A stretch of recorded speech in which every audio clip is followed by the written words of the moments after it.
জানি না আর কতদিন এরকম করে হুঙ্কার মুঙ্কার দিয়ে কথা বলতে পারবো, কেননা আমার আব্বাও 40 বছর ওয়াজ করছেন উত্তরবঙ্গে, তার থেকে নামি দামি কোনো বক্তাই ছিল না, কিন্তু আজকে তিনি ক্লান্ত হয়ে গেছে, আজকে তার এই জবানের শক্তি নাই। মাটির মানুষ মাটিতে মিশে যাবে। 2 দিনের জন্য আসছি আমি, আল্লাহ হয়তো একটু সম্মান দিছে, এটাকে আল্লাহর কৃতজ্ঞতায় বারবার স্মরণ করো। এখানে ফুটানি ফাটানি মারানোর কোনো জায়গা নাই। নামাজের পরে সম্মিলিত মোনাজাত না করলে হুজুর খারাপ আছে না ভাই? অথচ নবী তার জীবনে কোনো দিন করে নাই, হাজার বলানোর পরে বলছে আমার মুরব্বীকে কিছুই বুঝে নাই।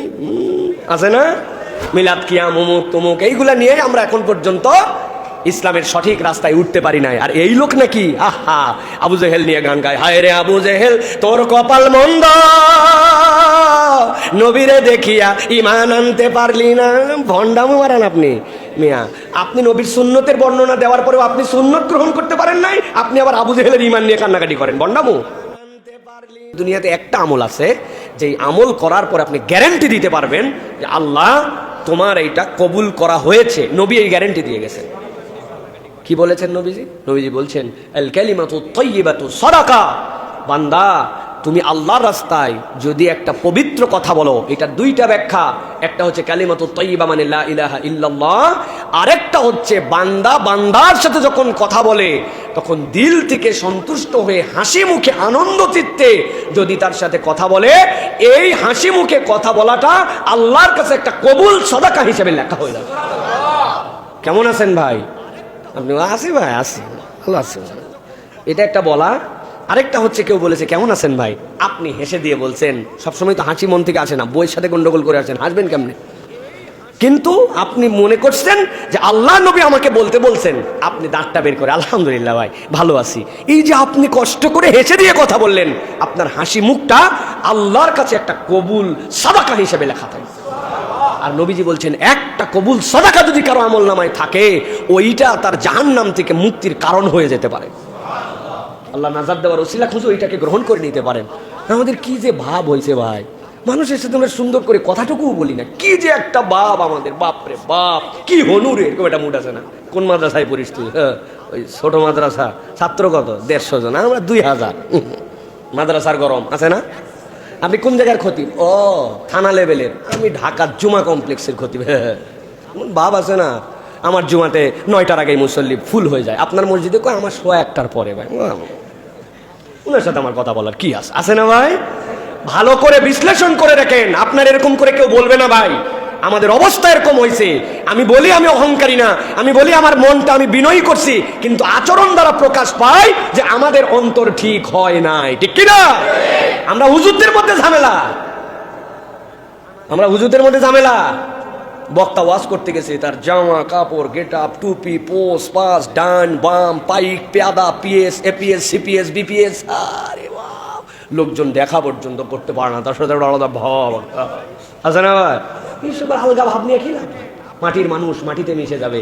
2 দিনের জন্য আসছি আমি, আল্লাহ হয়তো একটু সম্মান দিছে, এটাকে আল্লাহর কৃতজ্ঞতায় বারবার স্মরণ করো। এখানে ফুটানি ফাটানি মারানোর কোনো জায়গা নাই। আল্লাহর দয়া ছাড়া নিজের যোগ্যতায় কেউ এখানে ঈমান আনতে পারি নাই।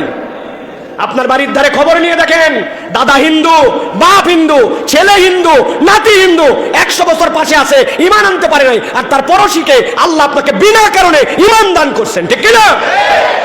বুঝেন, একটু হিসাব করেন ফুটানি কোথাতে মারতেছে। আন্দাজি ফুটানিটা নিয়ে করে লাভ কি? আমার তো নিজের কোয়ালিটি নাই। আমি বলি তো পৃথিবীতে আবু জেহেলকে দাওয়াত দিয়ে দিয়ে আল্লাহ বাঁচায় রাখলে ঈমান আনানো হয়তো সহজ হতো। কেন? কারণ সে বেঈমান ও জানে, ওই জন্য ঈমান আনানো সহজ। কিন্তু আমরা ঈমানদারেরা জানি আমি ঈমানদার, কিন্তু ঈমানের মধ্যে এত এত ঝামেলা, এত এত ছোট্ট ছোট্ট বিষয় আমাদের মুশকিল, যে ওইটাই শুধরাতে পারি না। ওইটার কারণে একজন আরেকজনের ফতুয়া মারি। ঠিক কিনা?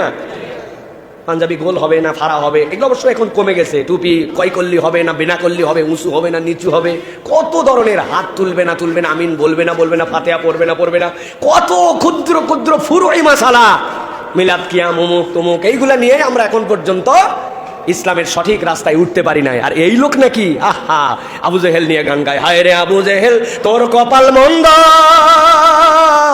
নবীরে দেখিয়া ইমান আনতে পারলি না। ভন্ডামো মারান আপনি মিয়া। আপনি নবীর সুন্নতের বর্ণনা দেওয়ার পরেও আপনি সুন্নত গ্রহণ করতে পারেন নাই, আপনি আবার আবু জেহেলের ইমান নিয়ে কান্নাকাটি করেন। ভন্ডামো। নামাজের পরে সম্মিলিত মোনাজাত না করলে হুজুর খারাপ আছে না ভাই? অথচ নবী তার জীবনে কোনোদিন করে নাই। হাজার বলানোর পরে বলছে আমার মুরব্বীকে কিছুই বুঝে নাই। আছে না? কথা বলেন, শুধরাতে পারি নাই প্রিয় ভাইয়েরা। অতএব আল্লাহর কাছে অন্তত কৃতজ্ঞ হতে হবে, আল্লাহ আল্লাহ আপনি আমাকে ঈমান দিয়েছেন, আলহামদুলিল্লাহ। তাহলে আমলে সলে 1 নম্বর ঈমান, 2 নম্বর আমলে সলে, 3 নম্বর আসিদ সত্যবাদিতা। সত্যবাদিতা ছাড়া কোনো বান্দা ফাউজুল মুবিন, বাউজুল কাবীর, ফাউজুল আজিমের মধ্যে আপনি প্রবেশ করতে পারবেন না। আল্লাহ সূরা মায়েদার 199 নম্বর আয়াতে বলছেন ক্বালাল্লাহু হাযা ইয়াউমু ইয়ানফাউস সাদিকিনা সিদকুহুম লাহুম জান্নাতুন তাজরি মিন তাহতিহাল আনহার খালিদিনা ফিহা আবাদা। আল্লাহ বলেন ও দুনিয়ার মানুষ, তোমাদের সত্যবাদিতা আর সত্যের সাথে থাকা ওইটার রিওয়ার্ড আজকে আল্লাহ তোমাদেরকে দিয়ে দিচ্ছেন। আজকে তোমাকে চিরস্থায়ীভাবে জান্নাতে ঢুকানো হবে। এইটা ঢোকার রাস্তা আছে, আর বের হওয়ার রাস্তা না। আল্লাহ খালিদিন বলার আরেকটা ব্যাখ্যা মুফাসসিররা বলছেন, দুনিয়ার যে কোনো সুখ শান্তি, দুনিয়ার যে কোনো কিছুর প্রাপ্তি, এইটা হচ্ছে সাময়িক, এইটা থাকে আবার চলে যায়।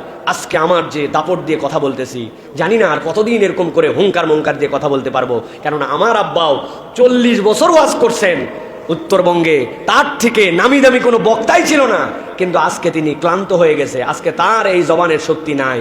সুম্মা রাদাদনাহু আসফালা সাফিলিন। আমিও একদিন ওরকম হব, যেই মুরব্বী এখন দাঁত দিয়ে চিবাতে পারতেছে না, হাড্ডি একটা সুন্দর খাবার দিলেও বলে বাবা আমার সাথে কি ইয়ারকি মারতেছো বাবা, আমার বয়স কত হয়েছে, হাড্ডি দিচ্ছে, খুব মজার হাড্ডি, চিবায় দেখেন। মুরব্বীর দাঁত নাই, মারি চিবাতে পারবে ভাই? কিন্তু আজকে আমার দাঁতটুকু আছে, আজকে আমার যা আছে এরপরের দিন সেইটা নাই। তার মানে দুনিয়ার কোনো কিছু স্টেবিলিটি নাই। আমি আরো বড় করে উদাহরণ দিলে যদি বলি, একজন ঢাকাতে ক্রিকেট খেলা দেখবে, এলাকার থেকে বলছে দোস্ত তুই আমার জন্য একটা টিকিট করার ব্যবস্থা কর। ওই বলছে দোস্ত টিকিটের যে চাহিদা সব ব্ল্যাক।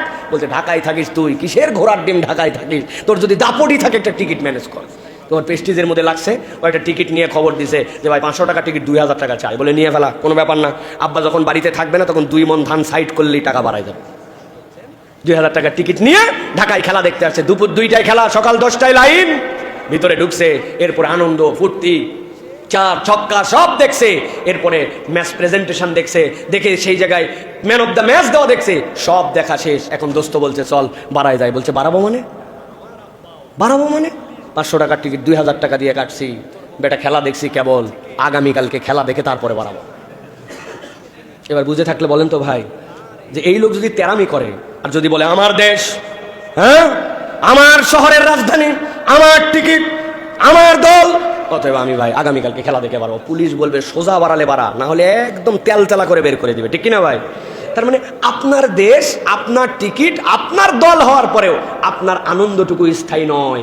আল্লাহ বারবার এই কথা বলেছেন খালিদিনা ফিহা আবাদা। তোমাকে বান্দা এমনি ঢুকানো হবে না, চিরস্থায়ী শান্তির জায়গায় ঢুকানো হবে, যেই শান্তি তোমার আর কখনো ফুরাবে না। সুবহানাল্লাহ। এগুলো বুঝেন একটু হৃদয় থেকে, আল্লাহ কি বুঝাতে চান আপনাকে। আল্লাহ এমনি এমনি বলেন নাই টিকিট করার ব্যবস্থা কর। ওই বলছে দোস্ত টিকিটের যে চাহিদা সব ব্ল্যাক। বলছে ঢাকায় থাকিস তুই, কিসের ঘোড়ার ডিম ঢাকায় থাকিস, তোর যদি দাপটই থাকে একটা টিকিট ম্যানেজ কর। তোমার প্রেস্টিজের মধ্যে লাগছে, ও একটা টিকিট নিয়ে খবর দিছে যে ভাই 500 টাকার টিকিট 2000 টাকা চাই। বলে নিয়ে ফেলা, কোনো ব্যাপার না। আব্বা যখন বাড়িতে থাকবে না তখন 2 মণ ধান সাইড করলেই টাকা বাড়াই যাবে। 2000 টাকার টিকিট নিয়ে ঢাকায় খেলা দেখতে আসছে। দুপুর 2টায় খেলা, সকাল 10টায় লাইন। ভিতরে ঢুকছে, এরপর আনন্দ ফুর্তি, 4 ছক্কা সব দেখছে। এরপরে ম্যাচ প্রেজেন্টেশন দেখছে, দেখে সেই জায়গায় ম্যান অফ দ্য ম্যাচ দেওয়া দেখছে। সব দেখা শেষ। এখন দোস্ত বলছে চল বাড়ায় যায়। বলছে বাড়াবো মানে 500 টাকার টিকিট 2000 টাকা দিয়ে কাটছি, বেটা খেলা দেখছি কেবল, আগামীকালকে খেলা দেখে তারপরে বাড়াবো।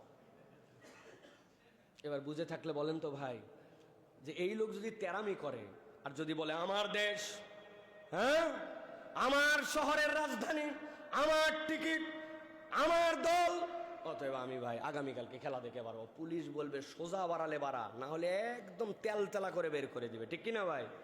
তার মানে আপনার দেশ, আপনার টিকিট, আপনার দল হওয়ার পরেও আপনার আনন্দটুকু স্থায়ী নয়। আল্লাহ বারবার এই কথা বলেছেন খালিদিনা ফিহা আবাদা। তোমাকে বান্দা এমনি ঢুকানো হবে না, চিরস্থায়ী শান্তির জায়গায় ঢুকানো হবে, যেই শান্তি তোমার আর কখনো ফুরাবে না। সুবহানাল্লাহ। এগুলা বুঝেন একটু হৃদয় থেকে, আল্লাহ কি বুঝাতে চান আপনাকে। আল্লাহ এমনি এমনি বলেন নাই।